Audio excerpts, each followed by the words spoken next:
Queremos presentar a nuestro invitado en el día de hoy. Se trata de el doctor Alberto Martínez Boom. Alberto Martínez Boom. Él es doctor en Filosofía y Ciencias de la Educación de la UNED en Madrid en el año 2002. También su tesis doctoral sobre tendencias de la educación en América Latina a finales del milenio. De igual manera, de la escuela expansiva a la escuela competitiva.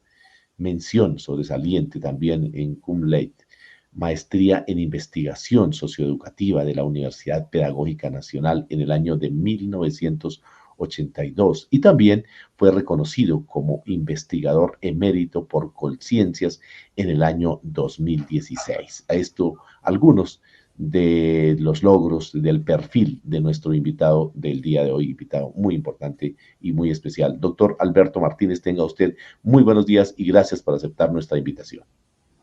Muchas gracias a ustedes por la invitación. Me siento honrado de estar en la celebración de los 40 años que me acabo de enterar. Y le agradezco mucho, Miguel, la presentación que ha hecho.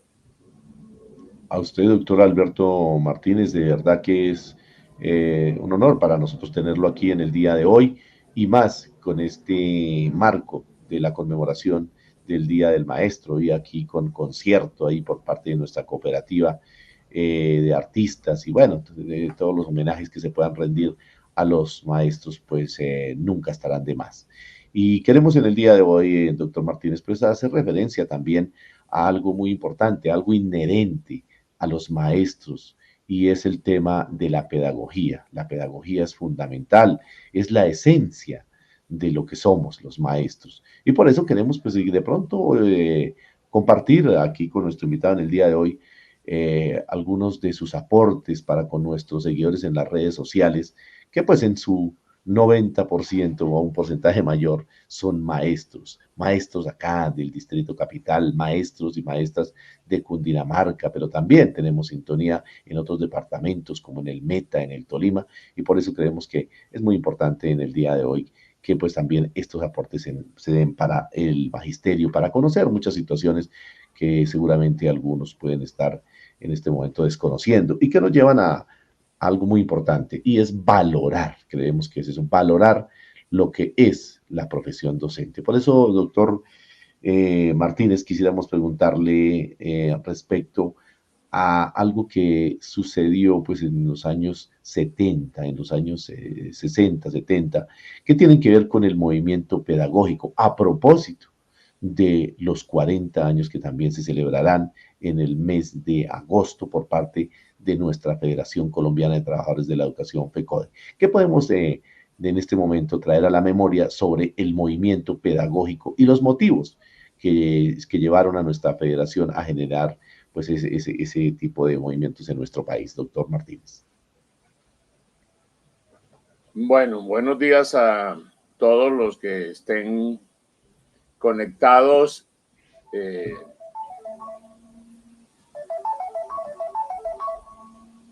Perdón un minuto.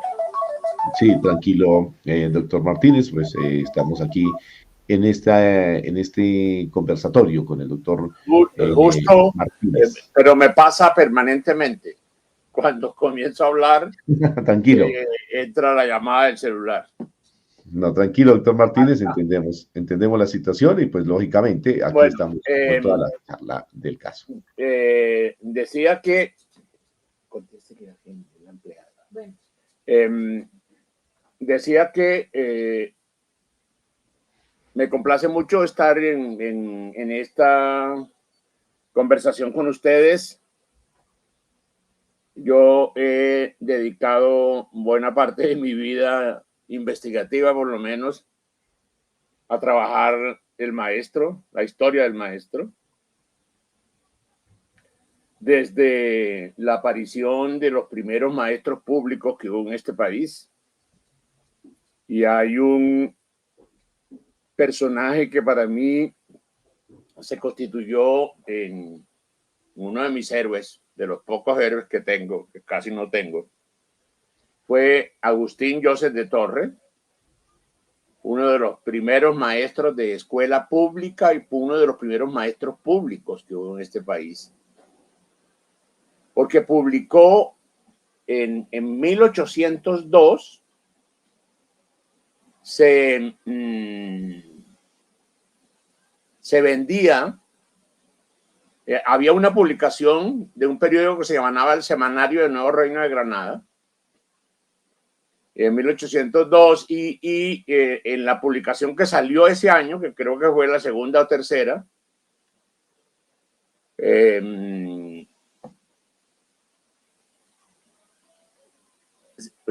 decía en el periódico que se vendía una cartilla de aritmética, una cartilla lacónica de aritmética de un maestro llamado Agustín Joseph de Torres.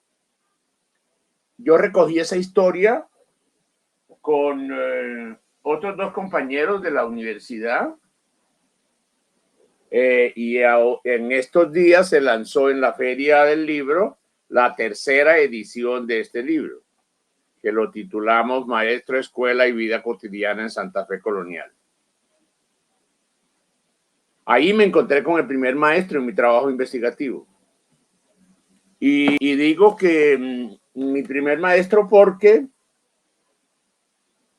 lo que existían antes podían ser catedráticos, curas doctrineros, preceptores particulares, tutores, pero no existía un sujeto denominado maestro público, nombrado por las autoridades públicas, por el cabildo, por ejemplo, escogido por el cabildo. Aparece ese sujeto, y es uno de los sujetos que aparece es este maestro, Joseph de Torres, y me lo encuentro en los archivos de aquí, por supuesto, pero también cuando fui a buscar los archivos españoles, porque trabajaba ese periodo, me encuentro con el reclamo de Joseph de Torres en el Archivo General de Indias en Sevilla, España. Y yo digo ahora que es pegando un grito. El grito de aquí estoy, soy maestro, reconózcanme. Además, exclamaba por un sueldo, pero además lo más importante es que aparece en la historia, que una historia que borró al maestro. En la historia de la educación nunca estaba incluido un maestro.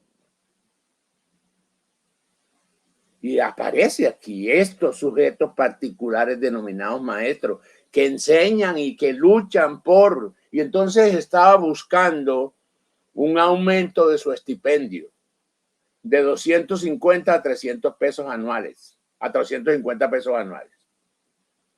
Y él había descubierto dónde estaban los fondos con los que le podían pagar eso. Había hecho la pesquisa para buscar dónde estaba, de dónde podían sacarse los recursos. De la Junta de Temporalidades, que había sido lo que había quedado después de la expulsión de la Compañía de Jesús.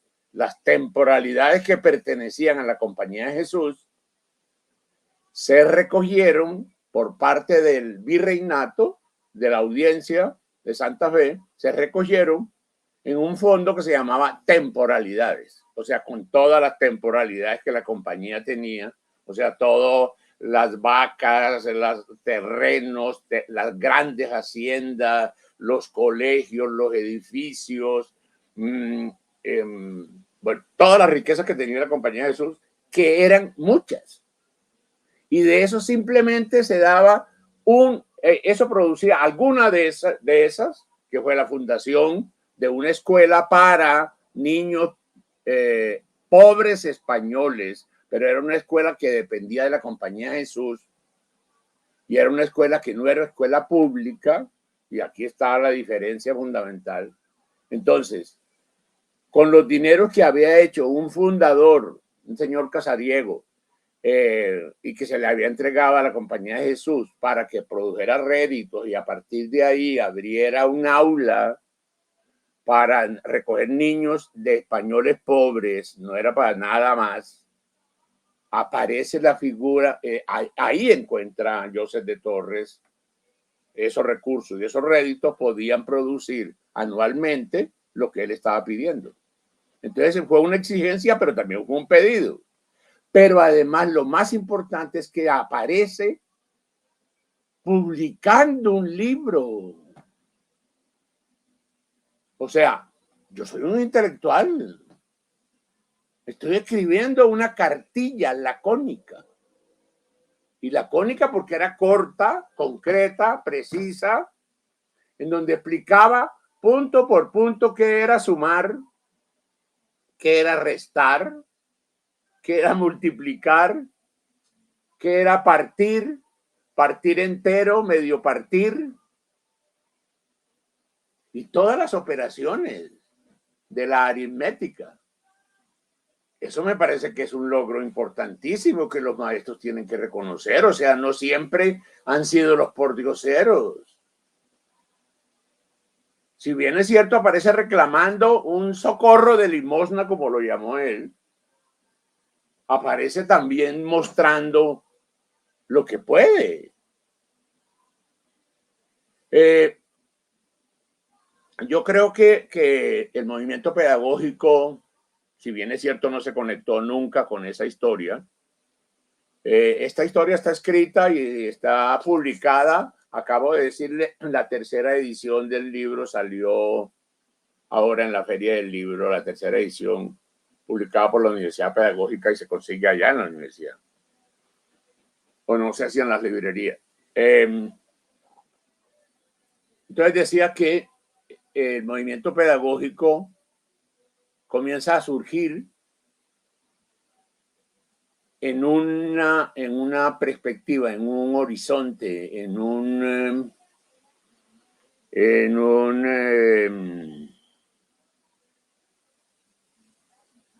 unas condiciones en las cuales el maestro, ciertos grupos de maestros, los maestros de Ubaté, los maestros de Huila, los maestros de Caldas, algunos, etcétera, comenzaron a decir, nosotros no solamente somos sindicalizados, nosotros no solamente somos empleados públicos, nosotros no solamente somos empleados del Estado, nosotros no solamente somos empleados como los empleados bancarios o como los que barren la calle, pero no por despreciar a nadie, sino por diferenciar. No, nosotros trabajamos, y eso se lo voy a poner yo, trabajamos con conceptos. Cuando enseñamos a sumar, estamos enseñando conceptos. Y entonces comenzaron a reclamar la existencia de un saber que los mismos maestros tenían que reconocer. Y que fue duro, además, que el sindicato reconociera, que lo reconociera como un sujeto de saber también. Porque lo reconocía era como afiliado, como trabajador del Estado y no como trabajador de la cultura. Y hay una diferencia importantísima. Eso ocurrió en 1982 cuando en el Congreso de Bucaramanga, pero ya habían pasado antes 12 congresos de FECODE.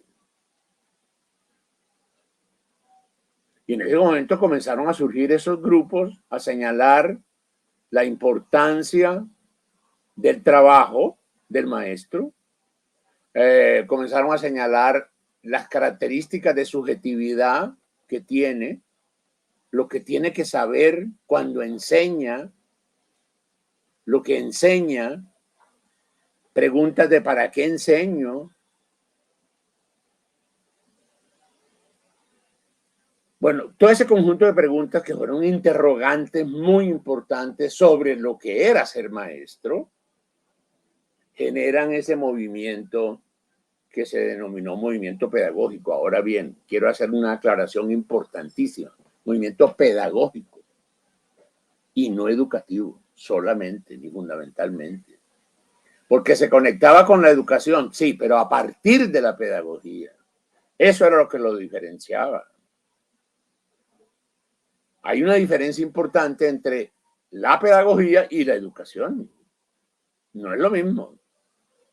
Los maestros participan en la educación, pero también participa el Estado, también participan los alumnos, también participa la familia. Muchos elementos participan, pero el maestro participa desde un saber. Ese es el saber que el maestro tiene que reconocer. Ahora, ese reconocimiento no le viene de afuera. Si no hace un trabajo propio para eso, y eso fue el movimiento pedagógico, fue hacer un reconocimiento de que era un sujeto de saber, que era un trabajador, sí, pero de la cultura. Ojo con esa diferencia. Pero fue a partir de autorreconocerse, bueno, quitémosle el auto, de reconocer que su trabajo, qué implicaba, con qué se relacionaba, a qué estaba articulado y qué papel jugaba en la educación. Un papel fundamental. Pero no era simplemente el de un sujeto que para muchos era el opresor y los pobres alumnos los oprimidos.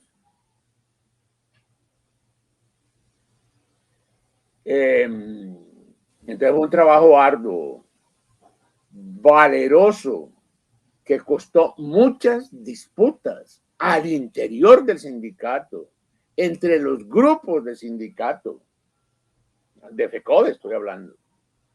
Uno de los elementos centrales de esto fue la aparición de una revista.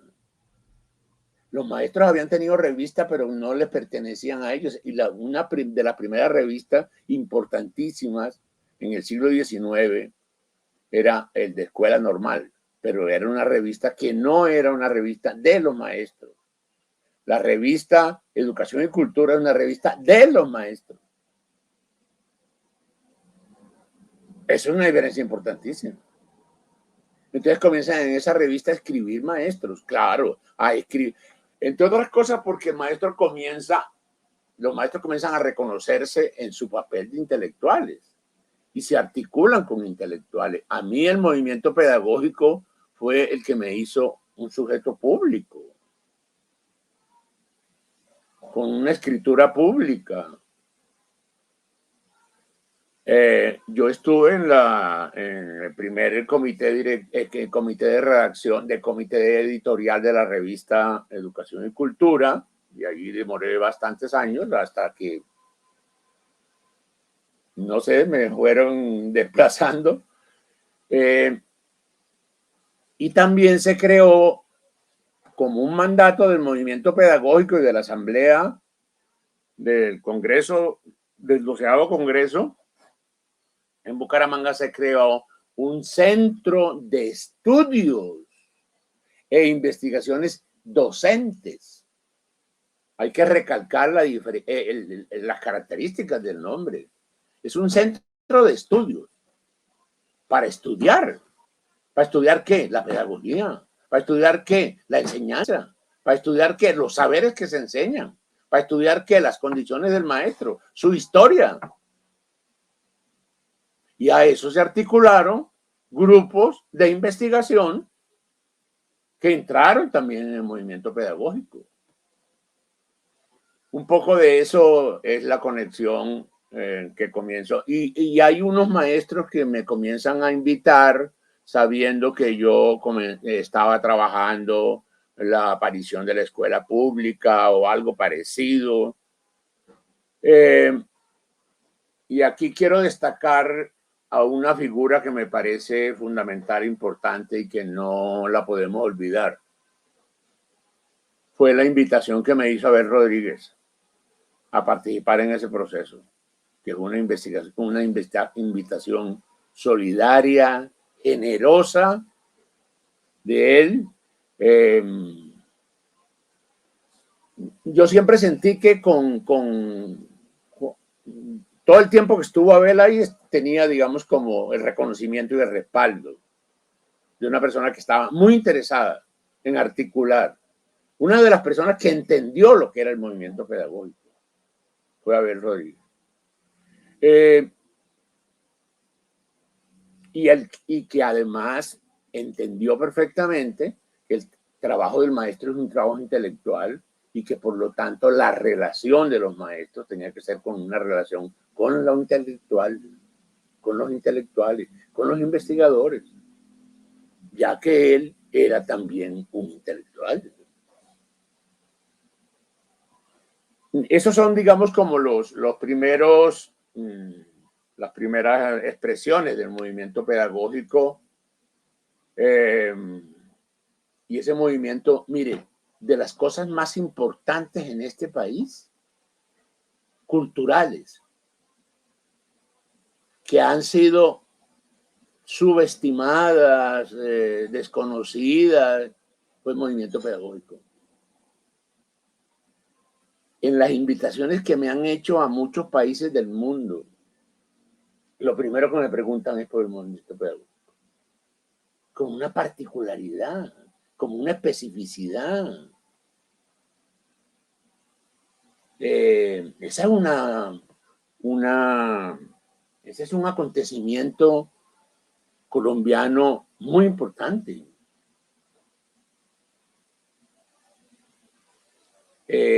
Y se nos reconoce como eso, ¿no? Como un país en donde, ahora, en unas condiciones particulares y que quiero subrayar, cuando el Estado menos interviene en educación, porque ese era el llamado periodo, la década perdida, la década del 80 como la década perdida, cuando el Estado interviene menos en educación, ahí comienzan las intervenciones de otros sectores. Y nosotros reclamamos permanentemente que el Estado esté aquí financiando esto, haciendo esto, interviniendo esto, y después nos quejamos de que el Estado no... O sea, es una cosa ahí que es necesario profundizar, trabajar, pensar. Eso no se puede pasar por alto, porque entonces nunca dejaremos de ser empleados del Estado. Con lo cual no estoy diciendo que no haya Estado, claro que sí, que etcétera, pero no estar pidiendo permanentemente al Estado que reglamente todo, que el currículo, que no sé qué cosa, para después quejarse que la evaluación, que esto, porque, bueno, larga respuesta para una corta pregunta. No, pero interesante, doctor Martínez, este contexto que nos ha hecho sobre el movimiento pedagógico y digamos, abordó ese tema tan importante en cuanto a lo que es el docente. Creo que aquí hay que rescatar cosas muy importantes que nos ha dicho el doctor Martínez sobre que los maestros somos trabajadores de la cultura. Eso creo que es fundamental destacarlo, pues, en medio de tantos aportes importantes que usted ha hecho en el día de hoy y que somos sujetos del saber, sujetos del conocimiento. Y nuestro papel tiene que ser ese, papel el de intelectuales, claro, como tal. Y finalmente usted ha dicho algo que es bien importante hoy en el día o en la conmemoración del Día del Maestro, bueno, es mañana oficialmente, y es el tema de la autonomía. Ese tema de la autonomía escolar, usted lo ha destacado, porque no podemos estar esperando que sea el gobierno quien dé esos lineamientos, sino que desde la construcción del mismo maestro, de su experiencia y de todos estos aportes que a través de la historia, como usted lo ha descrito en esta primera tesis del movimiento pedagógico, que fue en el Congreso en Bucaramanga en 1982 y que hoy tenemos la revista Educación y Cultura, y lo que nos ha descrito aquí el doctor Martínez, pues son aportes muy importantes para que construyamos nuestros propios currículos, nuestra propia dirección de la educación de nuestro país. Creemos que es muy importante en ese sentido esto que usted nos ha dicho, doctor Alberto Martínez, nuestro invitado en el día de hoy. No sé si, digamos, abordemos alguna de las otras tesis, de esas 10 tesis del movimiento pedagógico, porque son extensas, pero digamos, así como lo que más se podría destacar del movimiento pedagógico, para pasar a otra actualización, digámoslo, otra parte de lo que hoy es la educación en nuestro país. ¿Me lo plantea a mí Sí, sí, sí, o doctor alguien Martínez. va a preguntar? ¿Ah? Sí, sí, digamos, ¿qué otros aportes podríamos ver sobre las tesis del movimiento pedagógico que usted pues abordó ya en esta primera pregunta? De pronto así de una manera muy concretica, doctor Martínez. Bueno, yo creo que además de esto que fue lo más importante, Ujú. por ejemplo, hay un elemento importantísimo que es la escritura del maestro. Si es un intelectual, debe escribir. Esa es una tesis central. Y la revista es para que escriban los maestros. Ahora, no cualquier escritura. Tiene que pasar por un filtro riguroso a partir de la exigencia que el maestro se hace. Para poder escribir hay que leer mucho. Para escribir una página hay que leer 10 libros. Y entonces hay esa tendencia a el rechazo de la lectura. Y un sujeto que enseña que no le gusta leer, es muy difícil que sus alumnos lean. Entonces hay una cosa importantísima, porque lo de intelectual hay que mostrarlo con evidencias, no simplemente con formulaciones. Es una primera cosa, lo de la otra cosa es lo del estudio. Hay que estudiar, hay que leer mucho. Hay que debatir mucho. No se trata simplemente de recibir consignas, porque la consigna simplemente nos impide pensar. Para pensar es necesario problematizar, complejizar, indagar, digamos. Eh, y entonces esa fue una de las características de las líneas, de las preocupaciones del movimiento pedagógico. Es un poco es un poco lo que decía en alguna época un libro precioso que se llama Que viva la música, de Andrés Caicedo, ese escritor un caleño que se suicidó a los 25, 28 años, algo así, y escribió uno de los libros más importantes que ha habido en este país, Que viva la música.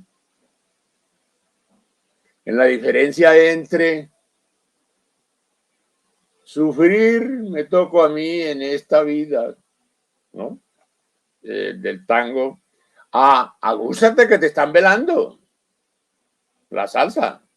Entonces el maestro es agúzate que te están velando. Si se queda quieto, pues lo velan. Y entonces esa ha sido una actitud muy propiciada por muchas organizaciones de maestros. Que simplemente reclama, que a toda hora pide, que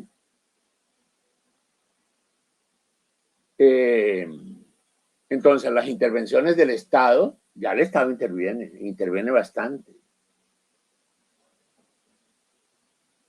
Lo que muchas veces no se ve es la intervención del maestro mismo en sus procesos. Mire, en este país se habla y los maestros hablan de esta manera. El maestro que el país necesita, el maestro que el Estado necesita, el maestro que las políticas necesita, el maestro que el cambio necesita y el maestro que el maestro necesita. Buena pregunta. Buena pregunta. Y esa se resuelve con debates, con discusiones, con lecturas. No es simplemente un problema de voluntad. Es un problema también de acciones, de prácticas. Por eso el movimiento pedagógico rescató tres conceptos importantísimos y fundamentales. La práctica pedagógica, el saber pedagógico, o sea, hay un saber específico y un saber pedagógico. El saber para enseñar es el saber específico. Una práctica pedagógica que no es simplemente el quehacer del maestro, sino que incorpora también otro conjunto de cosas. Y una pregunta: ¿por quién soy? Yo formulé en el Congreso Pedagógico del 87 esa pregunta: ¿quiénes somos los maestros? Esa debe estar permanentemente en nuestro pensamiento, porque de una u otra manera también participamos en el proceso. No solamente somos sujetos determinados por la política, por el Estado, por las condiciones sociales, por el desarrollo de la tecnología y las ciencias, etcétera. No, sino también y fundamentalmente por la pregunta por nosotros mismos.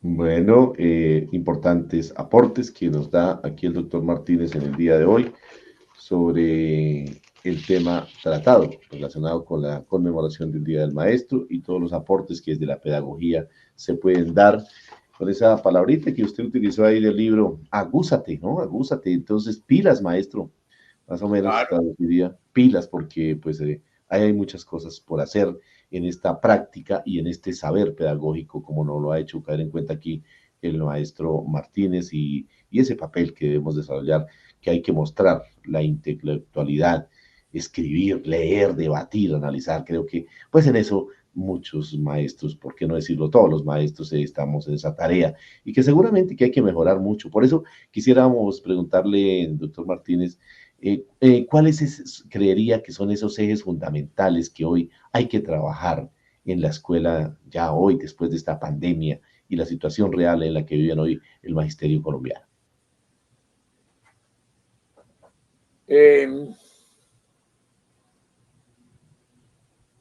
Hay unos desarrollos, a ver, hay una pregunta que hay que hacer,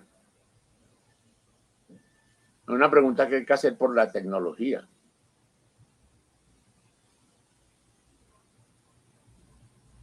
¿Qué significa pensar? Diría Heidegger. Pero sobre esa pregunta habría que colocar otras, que es: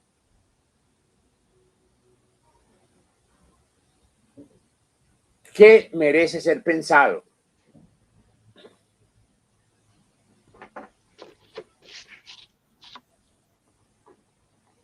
Todos tenemos la capacidad de pensar.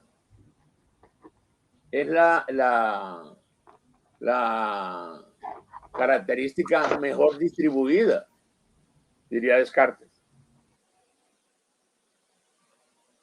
Pero no necesariamente todos pensamos.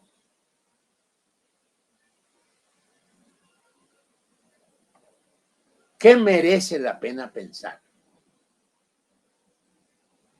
Yo creo que una de las cuestiones que hoy hay que pensar rigurosamente es el papel de las tecnologías en la educación. Por lo que están produciendo, por lo que están generando. Porque las tecnologías no es simplemente los aparatos, no es simplemente los mecanismos.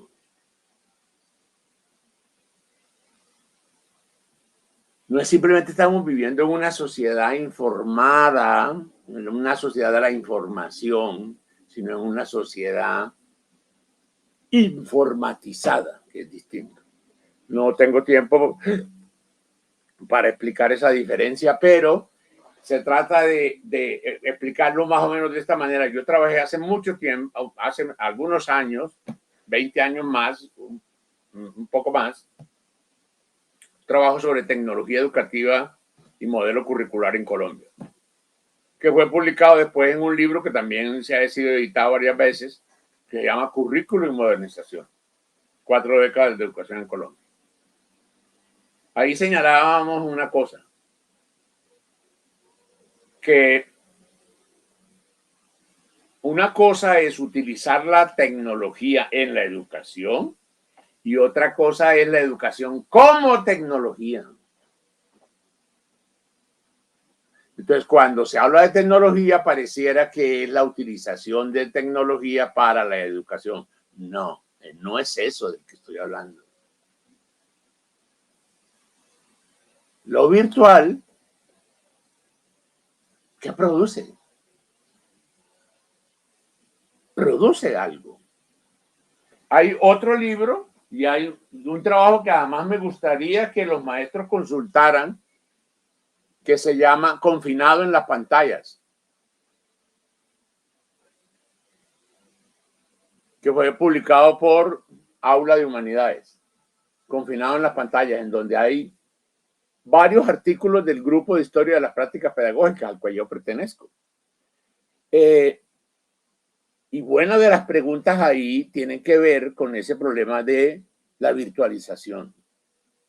¿Cómo afecta a la educación? Yo creo que de las primeras cosas que hay que discutir, que hay que plantear, que hay que comenzar a pensar, a escribir, a debatir entre los maestros es cómo nos estamos informatizando. ¿Y qué tiene que ver eso? Por ejemplo, porque hoy, mire, ya el maestro, ese maestro ha sido criticado hace mucho rato y lo ha criticado las ciencias, el saber y sobre todo la tecnología. Que el maestro es represor, repetitivo, memorista, y el maestro se ha dejado convencer de eso. Entonces, en este país hay muchos que han lanzado el látigo al maestro. Nietzsche diría una cosa a propósito del látigo. No chasquees tan duro el látigo, Zaratustra, que los ruidos impiden el pensamiento. ¿Qué quiero decir? Quiero decir lo siguiente.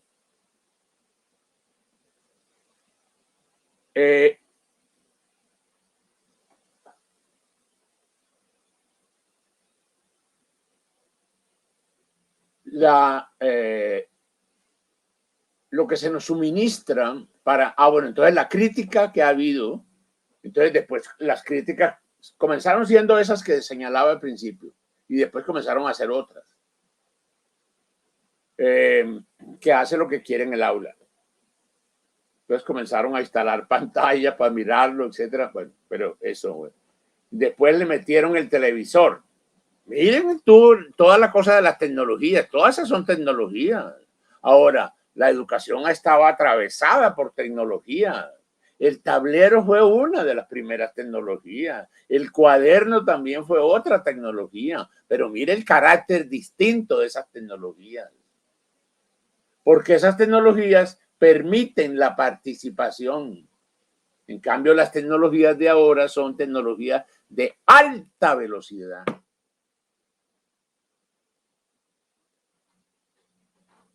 Y eso quiere decir que se elimina la participación, la interrogación, incluso la democracia. Sí es cierto, importante que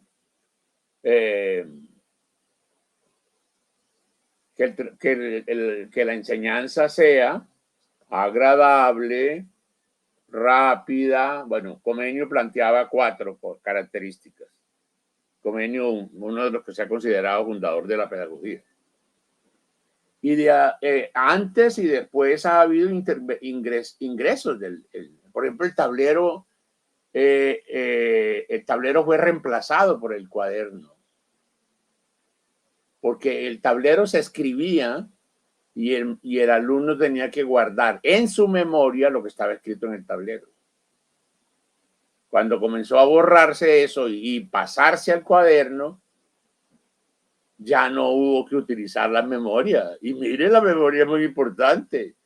Tan es así, Miguel, que hoy los dueños del mundo son los dueños de la memoria. Bill Gates, Zuckerberg, que tienen un búnker o búnkeres en el mundo. Hay uno que se llama Iron Mountain, que está construido en unas montañas de Pensilvania, más protegido que la Casa Blanca, que guarda la información del mundo.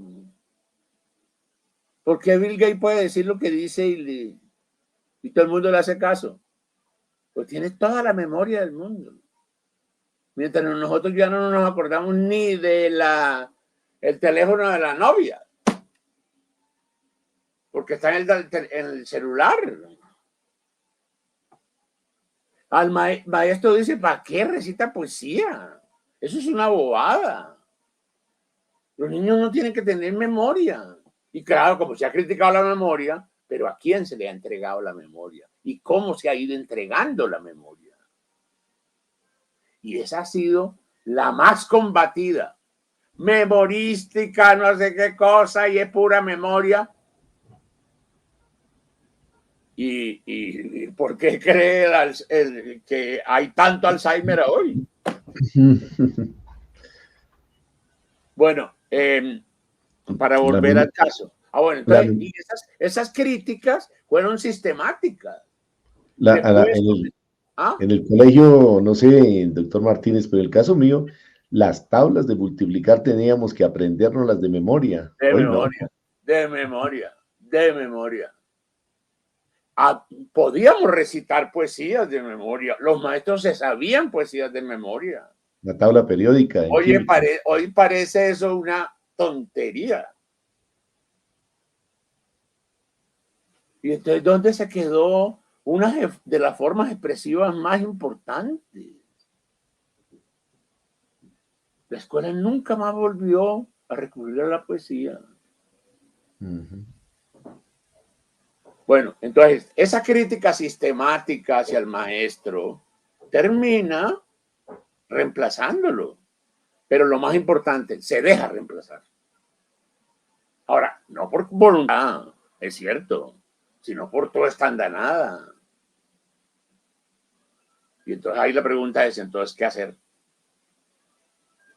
Ese es nuestro problema. ¿Qué hacer? Pero no me deleguen a mí el pensar y el solucionar eso. Estoy a ustedes, a todos. Ese es nuestro problema. Ese sí es nuestro problema. Bueno, yo creo que ya he hablado mucho, ¿no? Sí, ¿no? Y el tiempo ya se nos agotó, pero creo que quedan cosas muy importantes, unas reflexiones muy importantes, muchas preguntas, doctor Martínez. Ese libro, bueno, recomendado, ¿no? Para que lo busquemos y por lo ejemplo, leamos. Una cosa podría ser que la cooperativa comprara un número significativo de libros para regalárselo a los maestros. Buena idea, confinado en las pantallas. Y este también. ¿Cuál es el otro? Y este que les dije al principio, Maestro, Escuela y Vida Cotidiana en Santa Fe Colonial. Bueno, creo que es una muy buena idea y qué bueno poderlo sortear aquí unos libritos. Porque ese sería un excelente regalo de la cooperativa en el Día del Maestro. Perfecto, totalmente de acuerdo. Hoy hay que trabajar mucho en esa parte y de verdad que le agradecemos al doctor Martínez, Alberto Martínez, que nos ha acompañado en el día de hoy con estas reflexiones que quedan a propósito del Día del Maestro. Y bueno, aquí decía algo de Comenio, también creo que usted lo nombró y es importante las ideas que él dejó que hoy son vigentes. Comprender, retener y practicar. Creo que son tres palabras muy importantes de este gran pedagogo también. Comprender, retener y practicar.